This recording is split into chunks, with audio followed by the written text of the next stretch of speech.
Hi, my name is Chase, and welcome to the Wellness Center podcast, where we're going to talk all things red light therapy. Thank you so much for tuning into this episode. Please make sure to like and subscribe so you can get updated and notified on all of our newest episodes that we'll be releasing. Have a great rest of your day and enjoy the episode. Hey everyone, this is Chase. Welcome back to the Wellness Center podcast. Super happy to have you guys all here with me today. We are going to be talking, we're going to go a little bit different. So typically I look for scientific studies that have, not only the most current information, but positive information, right? That's the whole point, is to build clientele, build a base, build trust and understanding. One thing I try and explain to people is that red light therapy is a new science, meaning that there's not a lot of information out there about it. So we're all still learning. All of the leading industry experts are still learning. It's still being developed. The stuff's only been around since the 60s, which in medical term is not a lot of time. So especially where it hasn't been mainstream or hasn't been mainstream Western medicine. So I wanted to talk a little bit today about a study that I found. It still has good stuff in it, right? It's still positive, but it just really emphasizes that there's not a lot of information out there. And I think this will be really good to talk about as well. So I'm going to get right to it. Today, we're talking about basic pain and inflammation, stuff that every human is most likely going to deal with throughout their life at some point. I'd be surprised if someone didn't deal with some sort of bodily pain or inflammation. So I want to talk about what inflammation and pain is. I want to talk about the study that we have. And then I also want to talk about some at-home remedies to help with pain and inflammation. So pain and inflammation. Your immune system sends out its first responders, the inflammatory cells and the cytokines, substance that stimulate more inflammatory cells. So the cytokines help with your inflammation. The inflammation, these cells begin an inflammatory response to trap bacteria and other offending agents or start healing injured tissue. So inflammation is actually your body's way of saying, hey, it's time to heal, which is really good. The results can be pain, swelling, bruising, or redness. So that's the basic of pain and inflammation. You get pain, you start to inflame. The inflammation saying, hey, it's time for my body to heal. Now, the study we got from the MDPI, and the title of it is The Efficacy of Photobiomodulation Therapy in the Treatment of Pain and Inflammation, a literature review, meaning that what they did is they went back in time and they studied all of the current scientific published studies regarding pain and inflammation in red light therapy, and they reviewed that and to make sure that it was, we have some good legit stuff. This is a compilation of a bunch of different studies. And of course, we're just going to read the abstract here. So the main objective of this literature review was to analyze the efficacy of photobiomodulation therapy application on subjects with chronic pain and inflammation, and furthermore, to evaluate the methodological quality of the collected literature. So more or less, what they're doing is they want to see how efficient red light therapy is in treating inflammation and pain, and they're doing that by going back and looking at all of the published scientific peer-reviewed studies that they can find.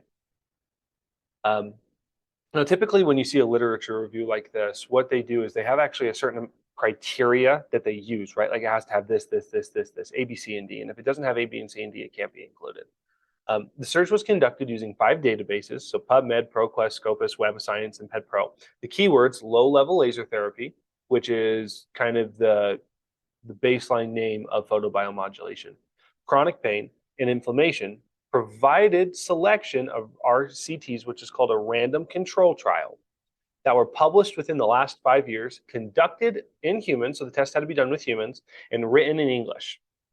That was all of their criteria. So all of those things had to be in the study in order for it to be included. The PedPro internal validity scale, so the internal validity scale checklist was used to evaluate the risk of bias in the included study. So basically they had a scale, another measurement, to make sure that the information wasn't being faked.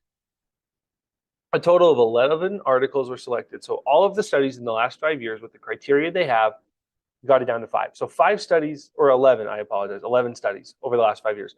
And 11 studies is not a lot. That's like half of a class writing a paper on one thing. That's it. All of them had random control trials. Of the articles, 5 showed, so 5 of them, of the 11, 5 showed that photobiomodulation positively influences chronic pain. While another showed the same, but only in short term. So maybe something to know, like every one of these studies, they're not done by the same people, so they're not going to have the same process, right? In the method of how they're delivering the photobiomodulation or the low-level laser therapy to people. So the what they're using to deliver that stuff is different. The wavelengths of light that they're using is different. The power where they're putting it on people is different. It's all totally different. So influences chronic pain, while others showed the same, but only in a short term.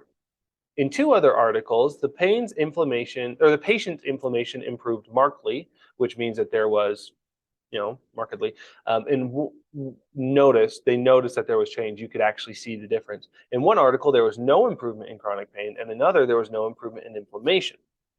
So 4 articles demonstrated that photobiomodulation is beneficial in acute pain, meaning recent pain. Furthermore, 6 studies were given an excellent score, and the remaining 5 a good score based on the internal validity scale. Photobiomodulation, and this is their conclusion, has beneficial effects on chronic pain and inflammation, although more research needs to be completed in this line for this to be clarified, as the existence of random controlled trials on this subject is limited.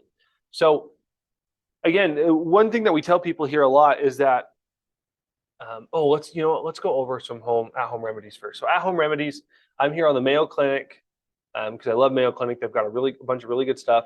And they give 4 basic things for pain and inflammation. So the first is oral pain relievers, over-the-counter medication, and topical pain relievers. They also have applying heat and cold.